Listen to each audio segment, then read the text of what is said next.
we unfortunately lost to the Phillies in the playoffs, but I played the song Smelly Cat from the show Friends.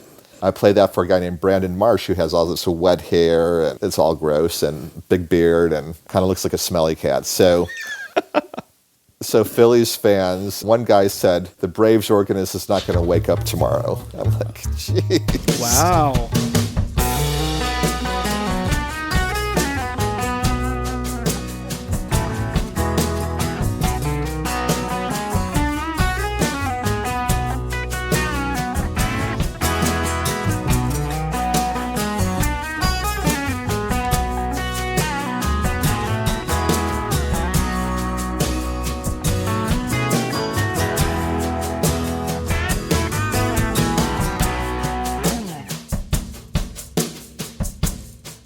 I'm really excited to have an incredible piano, organ, accordion player, just super talented guy, Matthew Kaminski. How are you, man? I'm pretty good over here. So are you staying busy? Yeah, even though it's, an off season for me, but as a musician, there's no off season. There's no, there's no baseball season for musicians. It's constant, nonstop, either teaching or gigging. So yeah, still busy. Yeah, well, that's great. I'm glad that you're busy, and I know that life is going to pick up a little bit for you very soon once baseball season starts again. So, I wanted to talk today about just all the things that you do, because you wear a lot of different hats musically, playing in different bands, playing in different configurations, and just kind of wanted to just get your insight on how all of that works for you. And I was hoping we could start at the beginning and find out your early life, how music was around in your house, and how all that process started for you. Sure. Well, my dad plays the accordion, and he was or still is, a big fan of Lawrence Welk, if you know who that is. Yes, Your absolutely. listeners know who that is. Yeah. So my sister and I both started organ lessons when we were about 5 or 6. I think I was 5, but perhaps 6. And we were pretty much forced to take lessons. There's no, when you're a kid, there's no choice there. Sure. You're taking lessons. And he chose the organ, which was kind of, I guess, not as popular. It was kind of on its way out. Maybe in the 60s or 70s or even 50s, a lot of houses had organs in them. But in the early 80s when I started taking lessons, I think more kids had pianos. So whenever I would tell my friends that I played the organ, like a lot of them didn't even know what it was. They're like a piano? I'm like, sort of. So yeah, we took lessons, and our teacher, she must have been probably in her 70s. So this was when I was 5. So her house smelled like mothballs. I don't know if she had some rodent problems, but yeah, she would teach us what I consider kind of theater-style organ playing on the Hammond organ. Actually, she had a Lowry organ, but we had a Hammond organ. So it was stuff that you would kind of hear on the Lawrence Welk show by the organist on that show, a guy named Bob Ralston was the organist. So I was not playing, I guess, would be considered cool music back then. But it was, learning the organ was really a good skill in learning how to read music. We're reading treble clef, bass clef, bass clef. There are 2 bass clefs for the left hand and the pedal. I think it was a good kind of introduction to music reading. Was it generally popular music? Was there any church music? What type of styles, genres were you working through? It was more or less what we considered easy listening. So a lot of maybe even show tunes from the 30s and 40s, songs like Brazil. If you're familiar with a song called Tico Tico, that was kind of a song I still play to this day. What else do I remember? Cherokee was a song that I would play a lot back then. Never on Sunday, if you remember that one. I think Sinatra maybe sang that one. And then even some tangos. There's one called El Choclo. La Comparsita. So it was very schmaltzy, easy listening. I did a 4-month contract playing drum set on a cruise ship years ago, and we played dance sets every night, and they did ballroom dance lessons, and we were the house band while they did it. And basically every song you named were songs that we played during that. So I'm like, oh yeah, I remember that one. I remember that one. Yeah. Yeah, a lot of the artists back then who would record those songs were like soft type big band, Guy Lombardo, or of course the Lawrence Welk Orchestra. But you had you had a lot of those big bands that were not really jazz big bands, but they were really just dance bands. And it was a very smooth sound, nothing too jarring. So I think that a lot of the repertoire came from that. Growing up in Chicago, they would play it on our PBS station. I want to say maybe every Sunday night. My dad, with the when we did get a VCR, he would sit and record them, and he just loved that. He played accordions, and there's always accordions being played on that show. A guy named Myron Florin. So since I grew up with him playing the accordion, I would watch him play, and then I kind of taught myself how to play the accordion. So I was still taking organ lessons, but then the accordion kind of came easy, just watching him and incorporating what I learned on the organ. And then when I was in high school, they needed a piano player for the jazz band. And I'm like, well, what I was playing was kind of like jazz. And I never played the piano before, but considered the organ, it's a keyboard instrument, so it wasn't too different. So I kind of jumped in there, and I think it was my sophomore year in high school when I really had to learn, the basics of playing jazz on the piano. Had you been a jazz listener before that, or did you kind of take a crash course in some of the greats, or what was your process through that? Yeah, I knew nothing about it. My parents, in addition to Lawrence Welk, my parents liked country music. They liked the oldies like Dolly Parton, or let me think, the Oak Ridge Boys, Eddie Rabbitt. Yeah. Who else were something like Johnny Cash, stuff like that. And also the oldies station. So, back when I was growing up in the 80s, oldies was 50s and 60s. It wasn't even 70s. It was just 50s and 60s. So, in the car, whenever we go somewhere, it was, in Chicago's Magic 104 with Dick Biondi was, I still remember the DJ, actually passed away not too long ago. So I was well-versed in oldies. It was later on when I kind of get more into, in the late 80s when I was in middle school, I got into more of the hair metal bands and grew out my mullet. Been there, man. I get it. So I guess it was like, I'm born in 77, so maybe in 1989 when all that hair metal stuff, I was 12 years old, so that was really impressionable on me.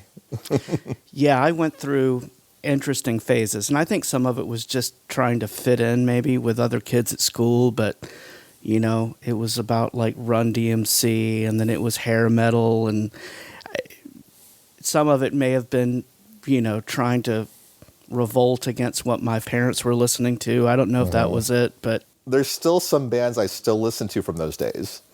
So in those days, I started to like the band Kiss, and I still listen to Kiss to this day. Yeah. I still listen to their old records. I love the band Rush, and even though they weren't really a hair metal band, they kind of could qualify in that genre. So I still listen to Rush. I'm a big Rush fan as well, and I don't know what it was like in Chicago, but now that I'm in St. Louis, Rush is huge in the Midwest. Mm-hmm. Yeah. Lots of Rush fans in St. Louis. Yeah, so I remember the first Rush cassette I got was Fly By Night, and I was buying cassettes back then. That was before CDs. What's the album with Presto? Yeah. Was Show Don't Tell.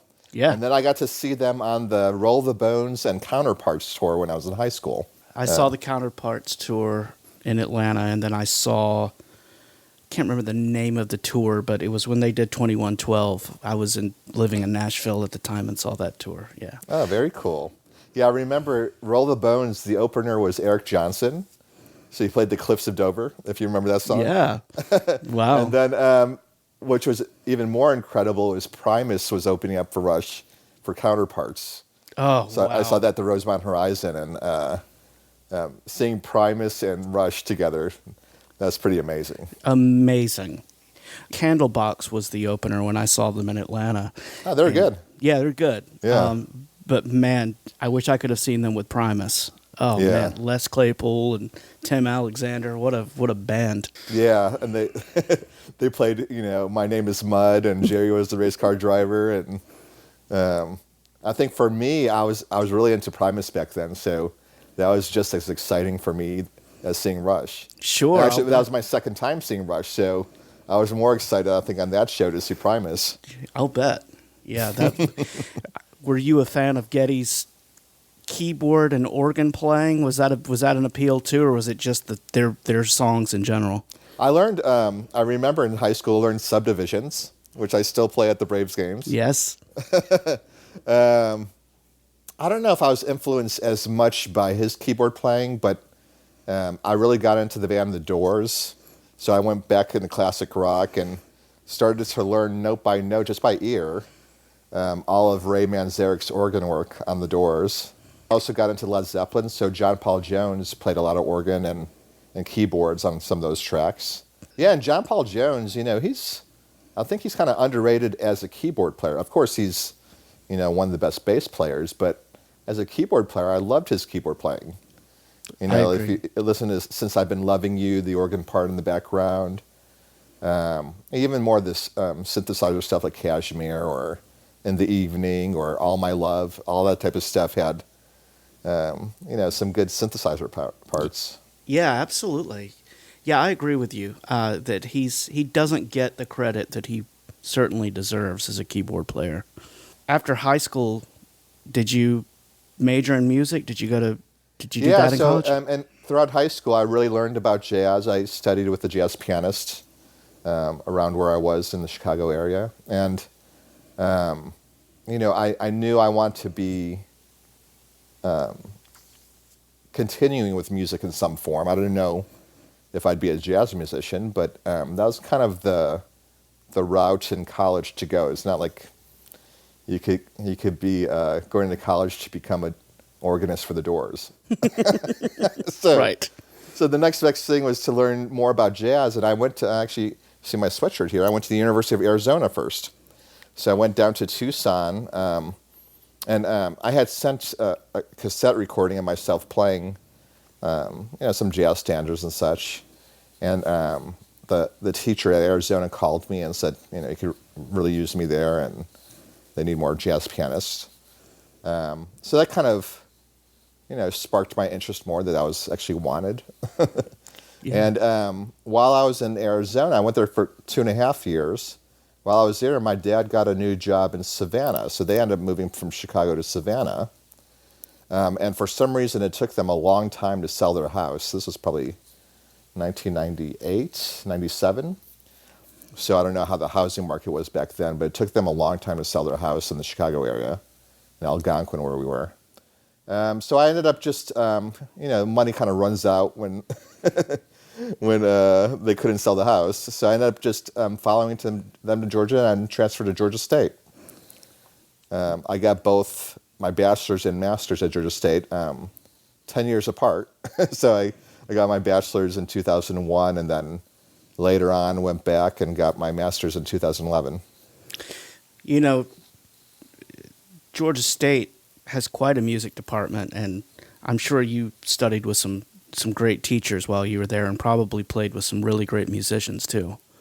Yeah, so back in 1997 or 98, when I was looking to transfer, I would look for the jazz departments in the state of Georgia. I want to be in state to have a little bit cheaper tuition, and it looked like back then Georgia State was kind of it.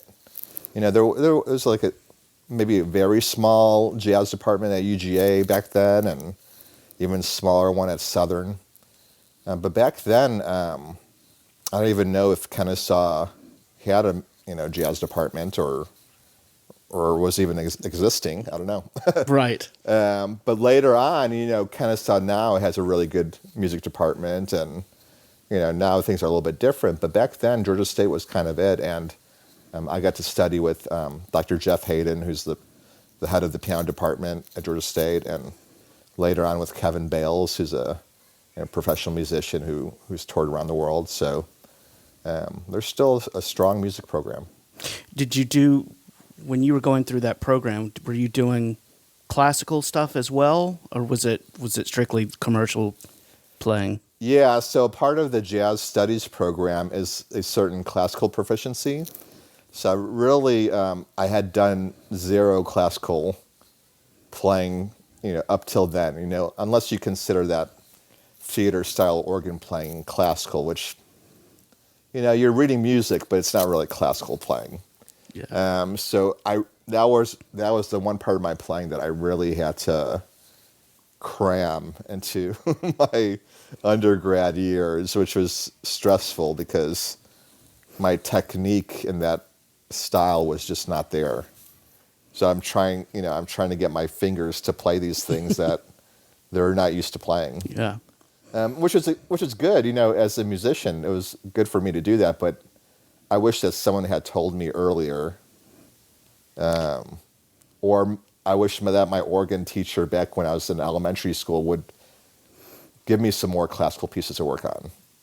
Even classical organ, you could find some easier, it wouldn't have to be like Bach, but even some just easier church pieces that would be pseudo-classical, I guess. Yeah, just to work out and develop some of that, the technical proficiency on the instrument. Yeah. Yeah.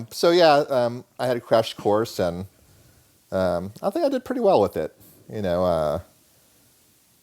They in your undergrad days they cram so much at you with all theory classes and then all the ensembles. Like for jazz studies major, you have to be in big band and jazz combos, and even there was a jazz vocal combo, and all these things are thrown at you all at once, and it was so hard to try to master one thing. You had to just survive, I guess.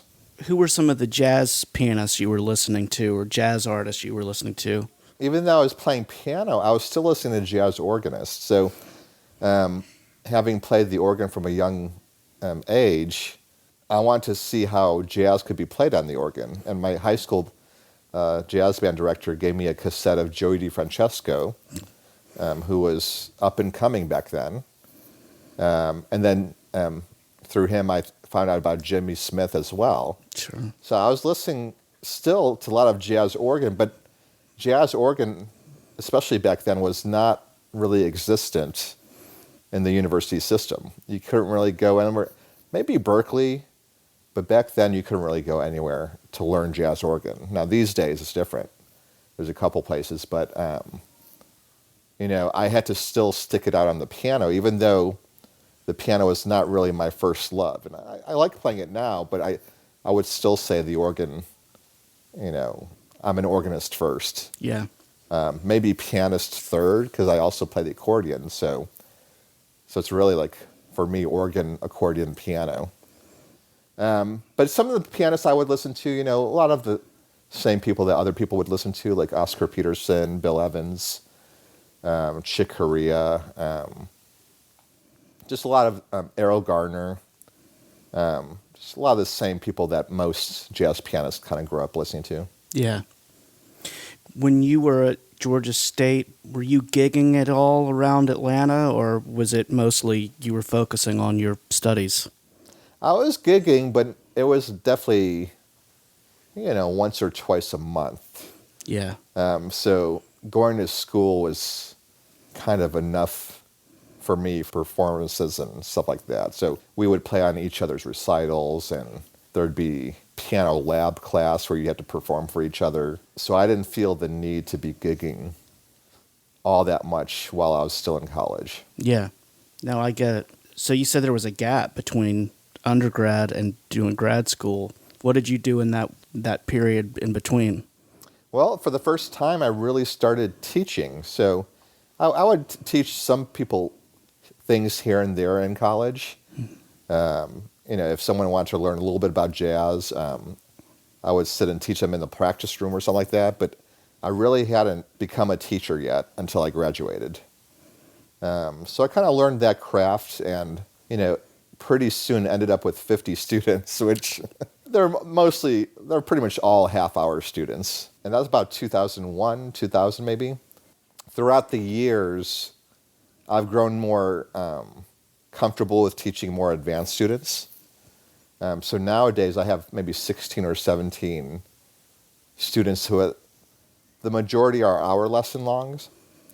So I feel more comfortable sitting with a more advanced student at an hour at a time than sitting with the 5-year-old at half an hour. Right.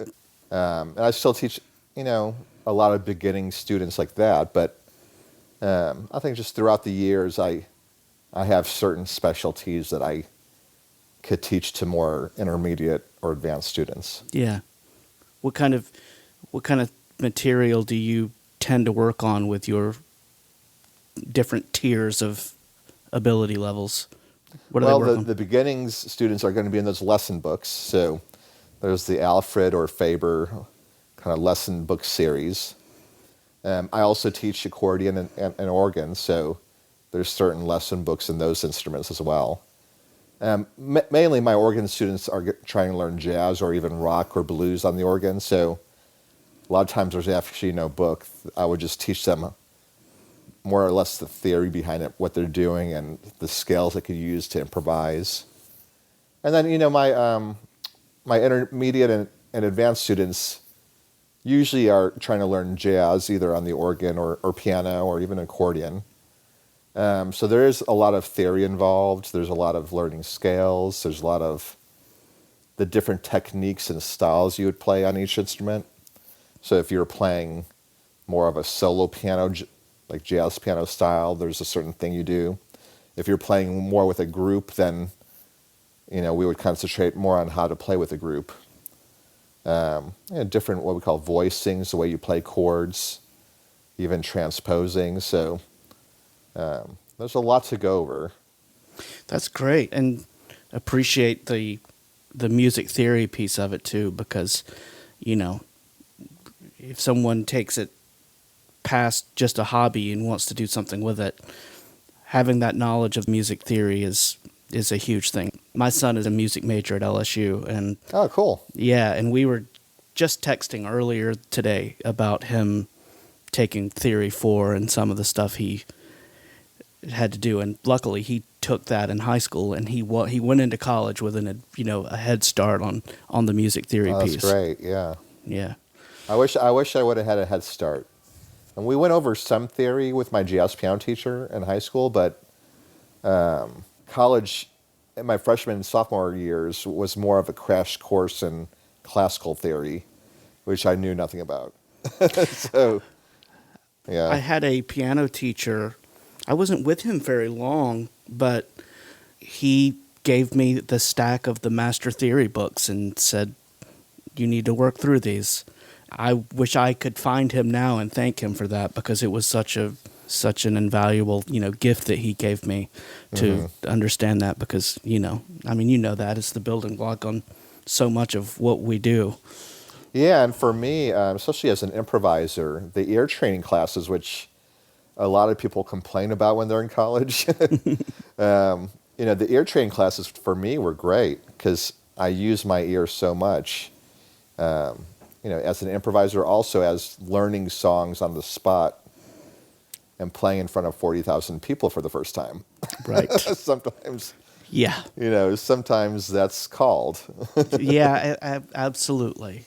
Well, I suppose this is a good segue. Matthew is the organist for the Atlanta Braves. And how long have you had that position? 15 seasons, so this one coming up will be my 16th. Wow. I did not realize that you'd been with the Braves that long. That's crazy. Yeah, it's almost 1,200 games that I've played. That's only in the Braves. I also do college games too, so maybe up to 1,500 games there. Wow. 1,500 in total, not right. in addition. So you were at Turner Field first. Correct. 2009 was my first season. Wow.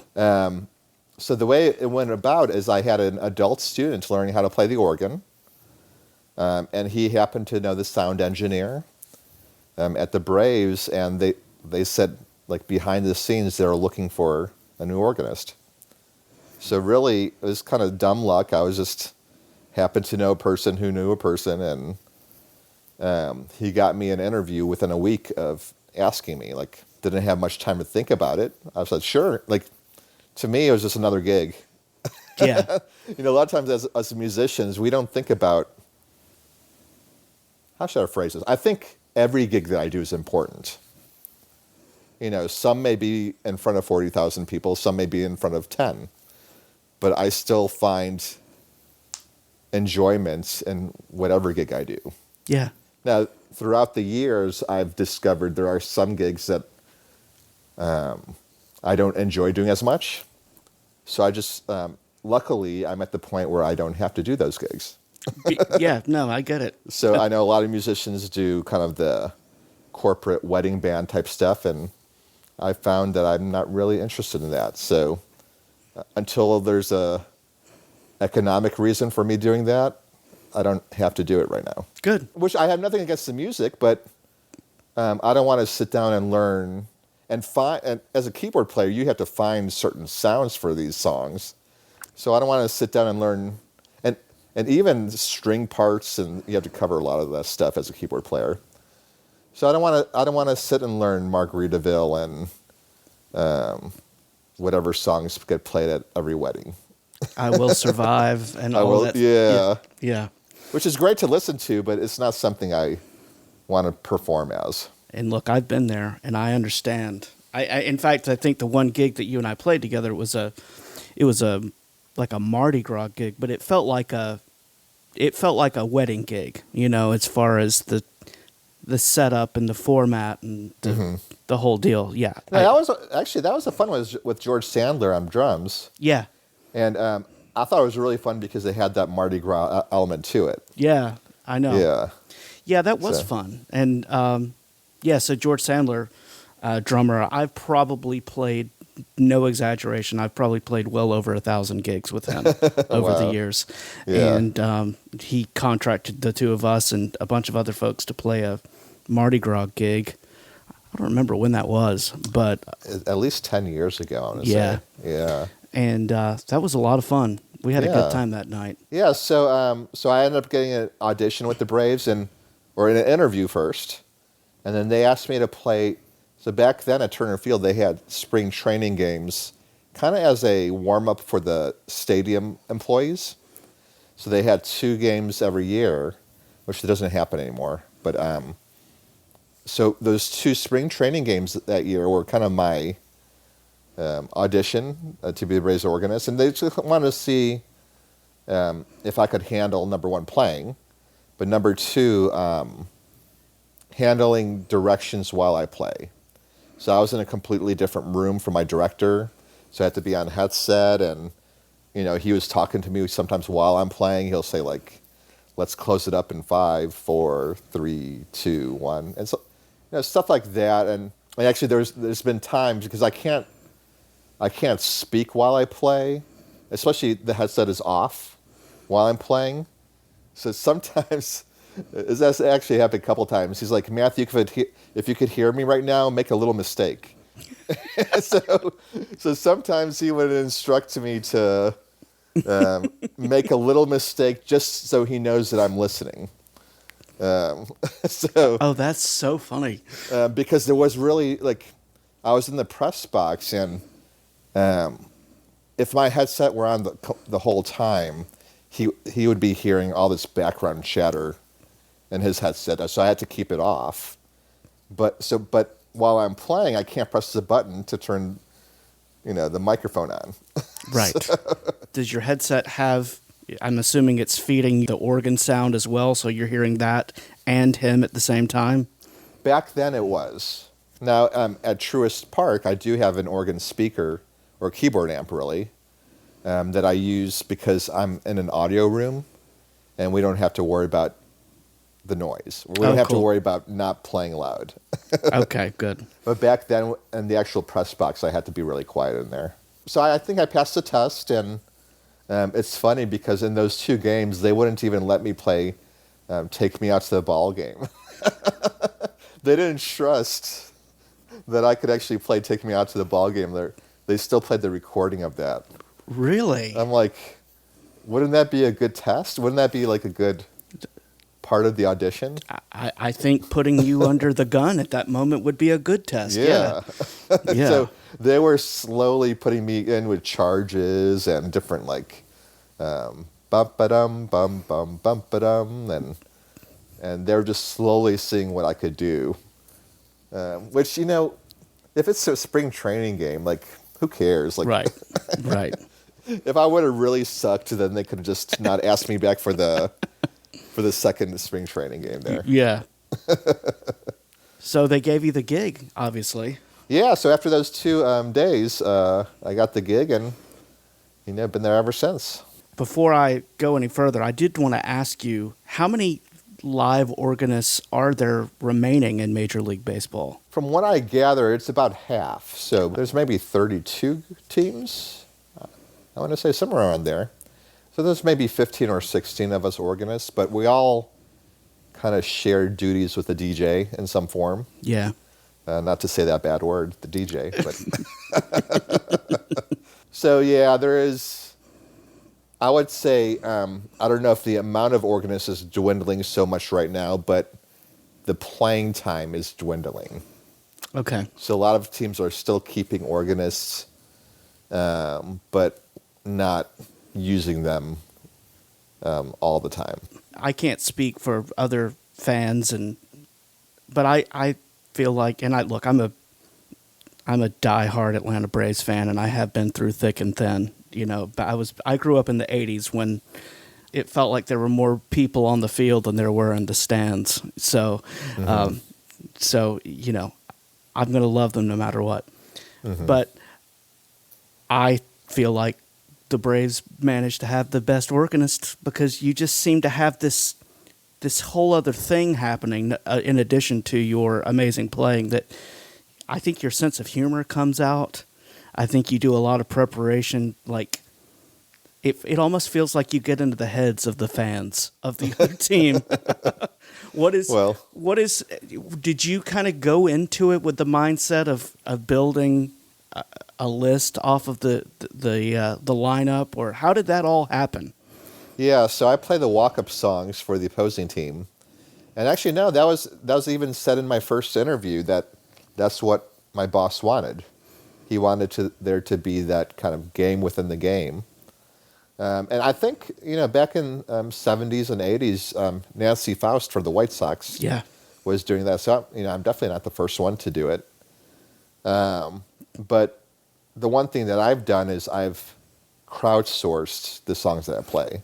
So I started a Twitter account that first year, and even have a Facebook page where I ask fans what I should play. Now, I don't, getting maybe 100 requests a game or 200 requests a game, I can't play all the songs. So I choose which ones work best for the instrument. Sometimes certain songs just don't relate or are not recognizable on the organ, especially if there's like this spoken word, if there's like rapping without a bass line or a hook. So, for example, Ice Ice Baby I could play because of bum bum bum ba da dum bum, but I couldn't play the rapping part of Ice Ice Baby. Yeah. So, a lot of those songs I have to kind of not choose just because it's not going to come out well. To try to emulate rap would be just one like note on the key, like bum ba da da da da da da whatever. So yeah, I have to choose wisely, and I like to vary it up per game. So each player gets maybe 2 or 3 walk-up songs. But yeah, fans for the other team, I've received a couple death threats. Wow. I've gotten people who want to punch my face and stuff like that, which you never know what's serious or not. But sure. Phillies fans were really angry at me this past year. So we unfortunately lost to the Phillies in the playoffs. But I played the song "Smelly Cat" from the show Friends. I played that for a guy named Brandon Marsh who has all this wet hair Yeah. and it's all gross and big beard and kind of looks like a smelly cat. So Phillies fans, one guy said, the Braves organist is not going to wake up tomorrow. I'm like, jeez. Wow. And then a couple of the fans, like, they were at the game apparently. They're like, we're going to go up to the press box and punch the Braves organist. Which, luckily there's a security where I'm at, so. Wow. Yeah, I've read a lot of, and I have over the years read a lot of news stories just about your process and some of the things you've done and some of the more notable song selections like Born This Way and things like that really just made me happy. And it's so funny to see how the coverage varies by city, and you can tell where the allegiance for which team is with the journalist that's writing the story. Yeah, what's kind of interesting is that I'm not singing the song, so I'm not. You don't get that direct reference of the lyrics if you don't know the lyrics. Yeah, I'm just playing melodies, and a lot of times, it's the title of the song that has that reference, not exactly what the lyrics say. yeah. So yeah, of course, people are very sensitive, and I have to kind of censor myself sometimes about what I play.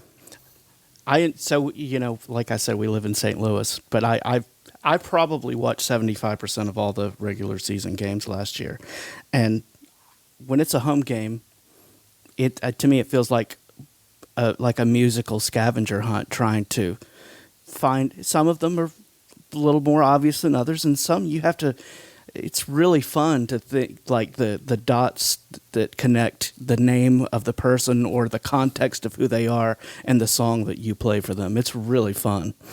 Yeah, it gets easier every year because I remember what I had played for them in the past, especially for the teams that we see a lot, Mets and Phillies and Marlins and stuff. So a lot of times when you're seeing those same players, I tend to choose a lot of the same songs. Yeah. Not that I remember those songs. So a lot of times I have to relearn the songs every time they come into town.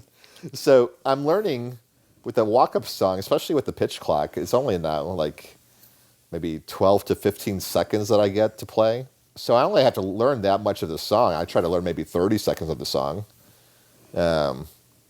So that, that leaves my memory pretty soon after the game is played.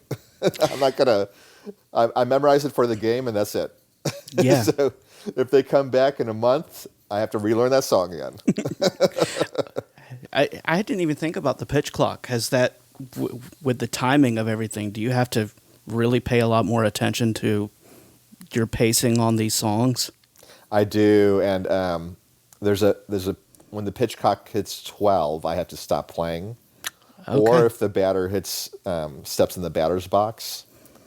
So I can't, sometimes I can't even look at the keyboard while I'm playing. I have to look at the field, or the pitch clock is actually all by the kind of the outfield, by the wall there.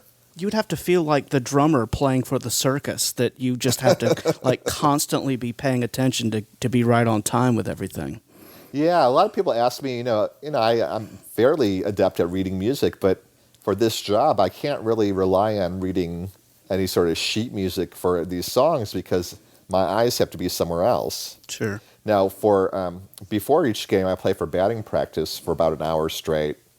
That's when I usually do use some music, and I try to not play the same songs every game, but during the game, I try to have everything memorized because my eyes always have to look somewhere.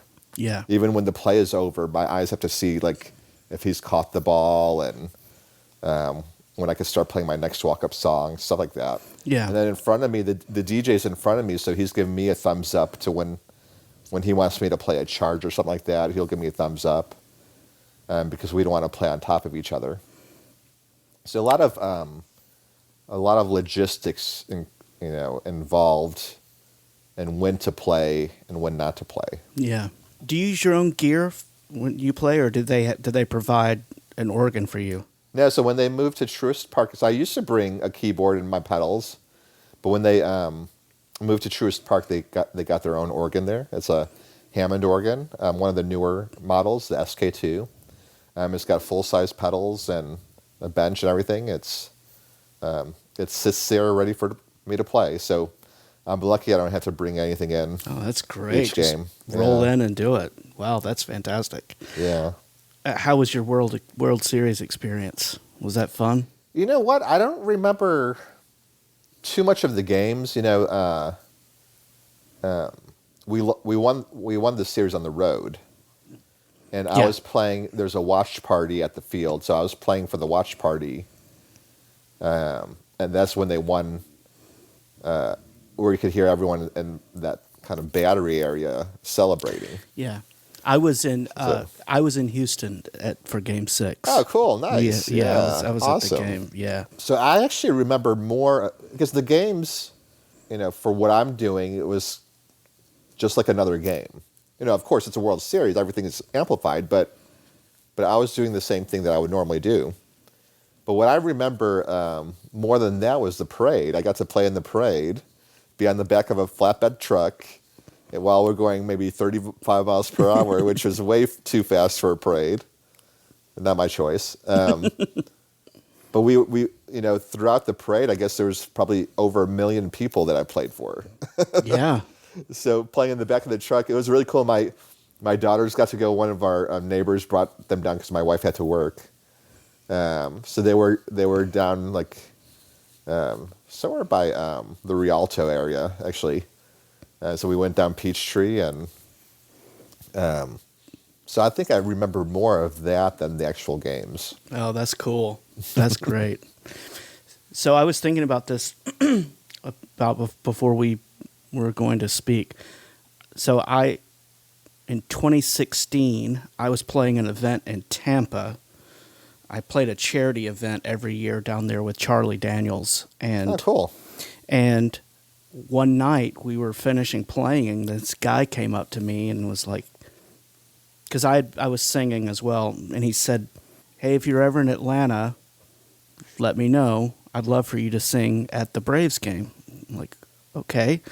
He said, "I just got hired as the pitching coach for the Braves." It was Chuck Hernandez. Oh, cool. Yeah. Nice. And Chuck worked for Tampa Bay with Jeffrey Schmidt, who now is he still with the Braves? Yep, still with the Braves. Yeah. So through Chuck and Jeffrey, that's how I started singing the national anthem at the games. Oh, very cool. And how many times have you done it? Like twice or three times, maybe? I think it was maybe 4 or 5 times. Oh, nice. Yeah. Sorry, my memory after all these games, they all kind of man, I get it. blend together. It was just always funny to me because I would do it, and then I would always get a video from you where you had recorded it on your phone and sent it to me. Not the best view up there, especially on the third level, but yeah, it's a pretty terrifying experience being down there. Mostly, but it's not so much the people for me; it's the sound. It just sounds so bizarre down there. And do you bring earplugs or a monitor? I do earplugs. Okay, I didn't wear in-ears. Just the isolation would feel really weird, I think, in that space. So I just do some earplugs that just kind of pull out like 6 dB, just enough so I can still hear myself and not, because I've never experienced a delay as much as it in there. It was crazy. Yeah, so that's where a lot of the anthem singers really start slowing down at the end. And I also sometimes play Take Me Out to the Ball Game with the guest singer. And usually I started off faster than normal because I know that they're going to just go down slower and slower. Yeah, it was awesome. We had Dan Aykroyd, Elwood Blues, singing one time, and he went so slow. He was not following me at all. So, Really? I ended up just like trying to, go to his cadence. That's Yeah. great. So I want to shift gears a little bit and talk about some of the albums that you've released. So I listened to the LA Connection album, Oh, thanks. and it's really good, man. I mean, it's everything about it is great, and you sound fantastic, and you have a pretty good couple of guys playing with you on that too. I'm curious about how that project happened, and what were the logistics of how that was recorded. Well, on drums, I had Jeff Hamilton, who was Diana Krall's drummer for a long time, but he's played with Oscar Peterson. He's played with, if you don't know about jazz, he's quite a legend in his own right. Yeah. And then on guitar, I had a guy named Bruce Foreman, who also is one of the top jazz guitarists in the country. So I had played with Bruce a couple of years prior to that in Los Gatos, California, which is right outside of San Jose. They brought me down for the jazz festival over there. And I hired Bruce for that because I knew he was nearby. And we became friends, really quickly. That one gig, even through the years, kind of staying in touch. And then I'm with the Hammond Organ Company. I'm one of their artists.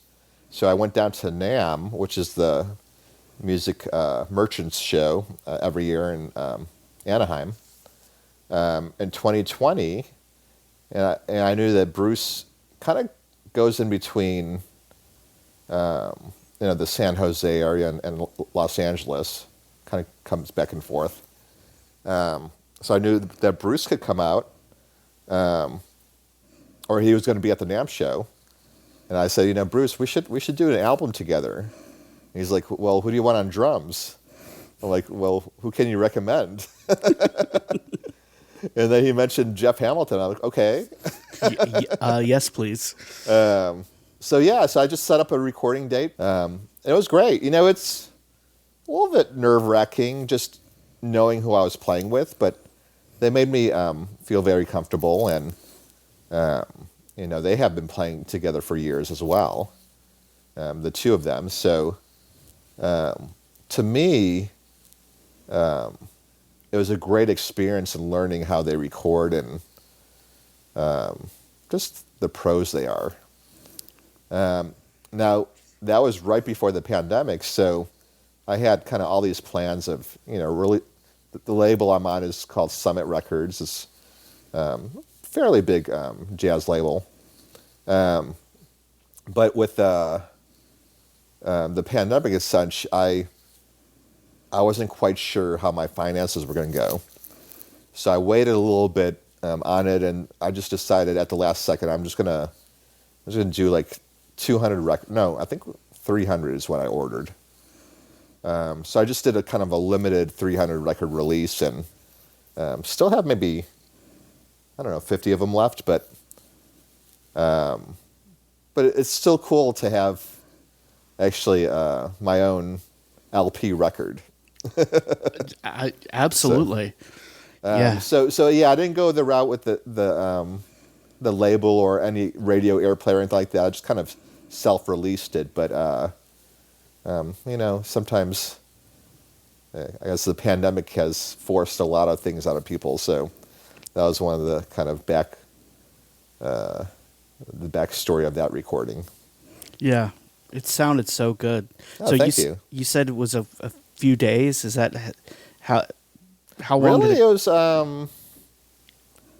was like maybe 5 hours one day, and then 2 hours the next day. Man, it's good. Yeah. Did you arrange all those tunes ahead of it?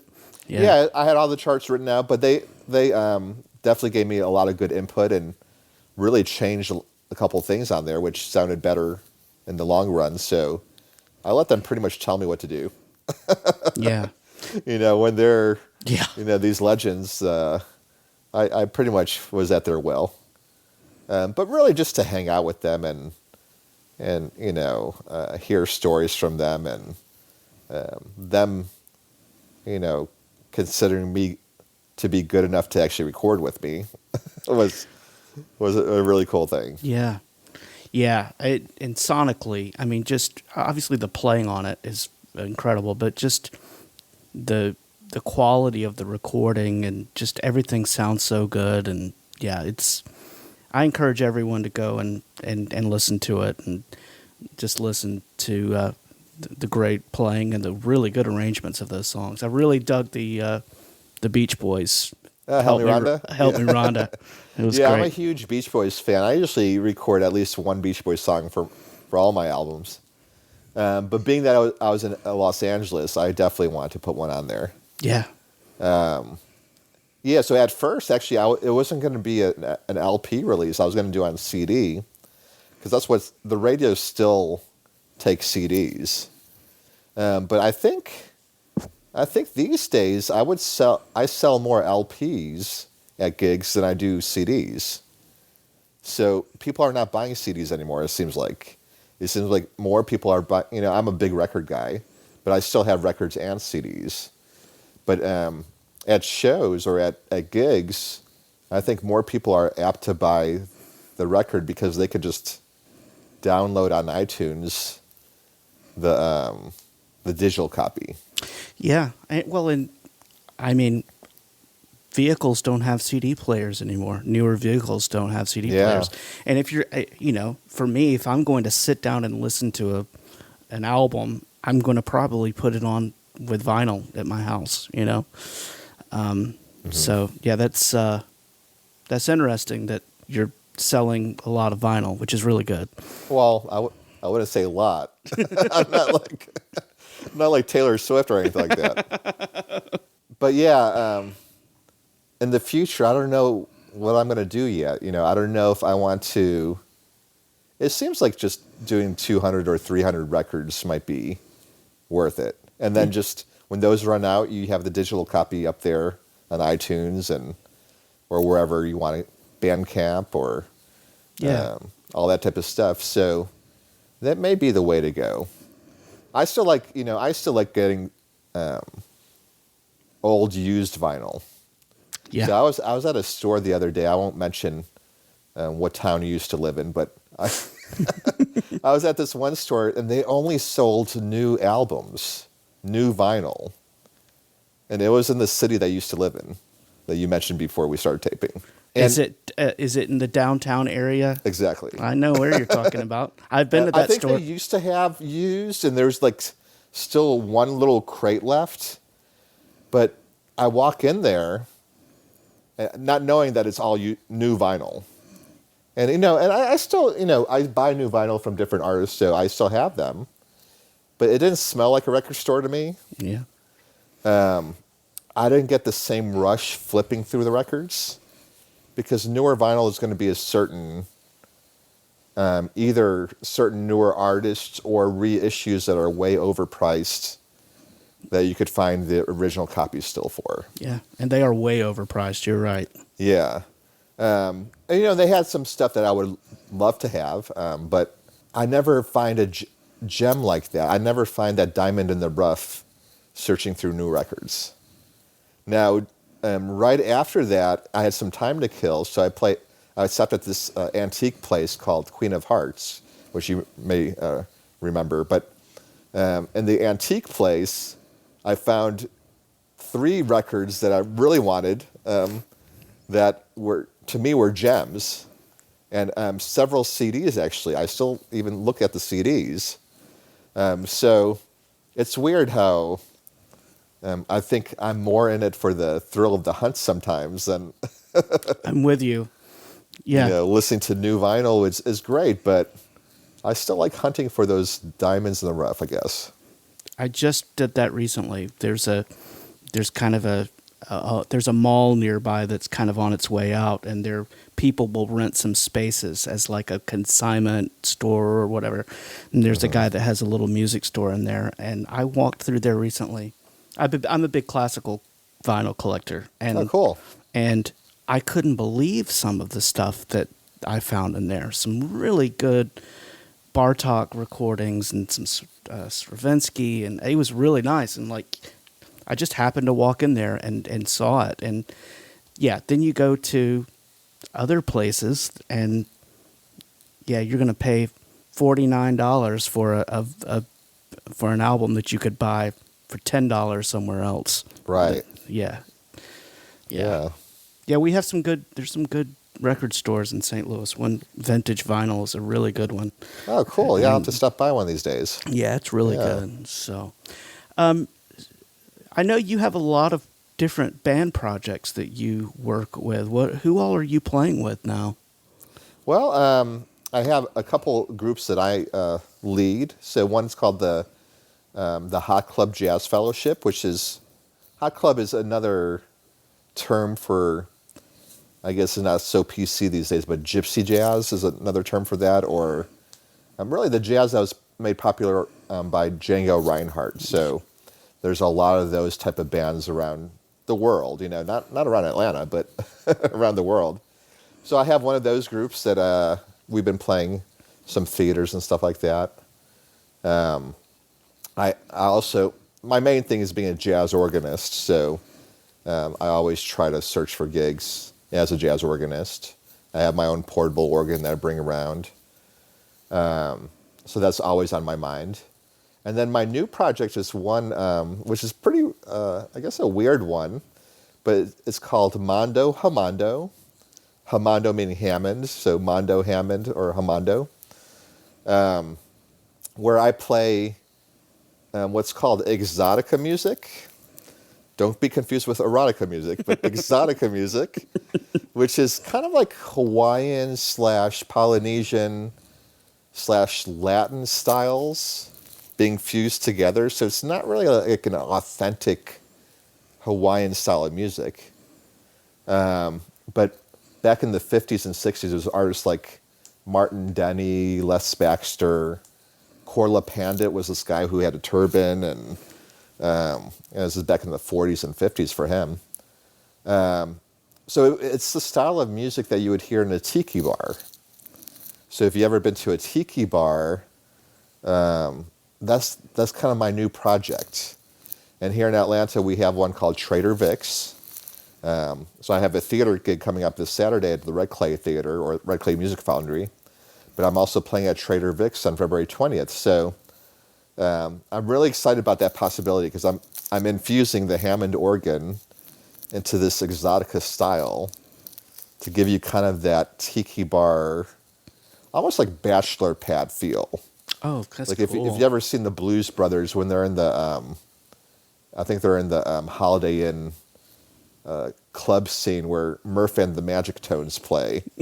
Yeah. That's kind of the vibe I'm looking for, that kind of old lounge, 50s lounge type, organ lounge type scene with exotica. That's great. What's the instrumentation of the group? Well, for this big show we're doing at the Red Clay Music Foundry, it's going to be organ, timbales, congas, and they also play other percussion instruments, vocals, guitar, a guy named Steve Cunningham, which you may know. Oh, on I've played guitar. a lot with him over the years. Yeah, he's great. Saxophone, and there's one more. Who am I forgetting? I said vocals. I think that's it. And then we had one person who was going to do all the bird calls. So a lot of times in exotic music, there's these kind of animal sounds in the background. However, he had a conflict, so he won't be able to make the gig. So what I've done was I've downloaded all these jungle animal noises onto my keyboard. Actually has a little music player, like an MP3 player. So I have a little thumb drive that I plug into my keyboard, and I'm going to have all these bird sounds playing in the background while we're playing the exotica music. Oh, that's fantastic. So yeah, if you ever just type up exotica music on YouTube, it's a fascinating, it's a fascinating genre that was very short-lived, but it's really cool. It's really not. It's not really authentic to anything, though. It's like a mix of a whole bunch of different cultures all in one. So we might play cha-cha or a little bit of mambo. So there's kind of like a salsa component to that. And actually, I've been playing in Atlanta with a salsa band for about 17 years now called Orquesta Macuba. So my love of salsa music and this style of music is kind of being fused together. That's a great band. I've seen that band. I'm not sure if you were playing. I was just kind of happened into the restaurant where the group was playing, and man, it's so good, so authentic, and just great playing from everyone. Oh, thanks. Yeah, I've been with them for 17 years, and there's maybe there's 3 or 4 of us pianists that rotate in and out. So, of course, during Braves season, I can't do as many gigs, but it's good that they have backups for backups and backups for backups. Yeah. Yeah. So yeah, there's about 4 of us who switched off on that gig. So maybe it was me, maybe it was not, but it's such a fun group. Oh, really fun. I was playing at Red Light Cafe, and there's a restaurant next door. I can't remember the name of the restaurant, and the band was playing in there. Yeah, it closed down. It was called Loca Luna. Yeah. They closed down, so we play at a place called Eclipse de Luna, which is owned by the same people, and there's a couple locations of that one. Okay. Yeah, that's where I heard the band. It was so good. Mm-hmm. So good. Well, Matthew, this has been a pleasure. For all the folks that are listening, how can they stay in touch with what you have going on? I think you have a website. Yeah, so MatthewKaminski.com. If you don't spell my name right, just type in Braves Organist. I'm pretty easy to find. On Twitter, it's Braves Organist. On Facebook, it's Braves Organist. So pretty easy to get in touch with. Yeah.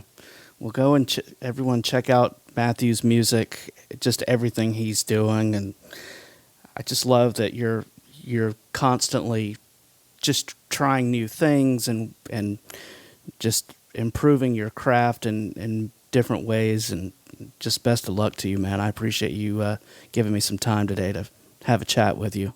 Yeah, thanks a lot. And hopefully you'll come back to Atlanta one day and sing another anthem. Yeah, that sounds like a good plan, and maybe I can come up and hang out.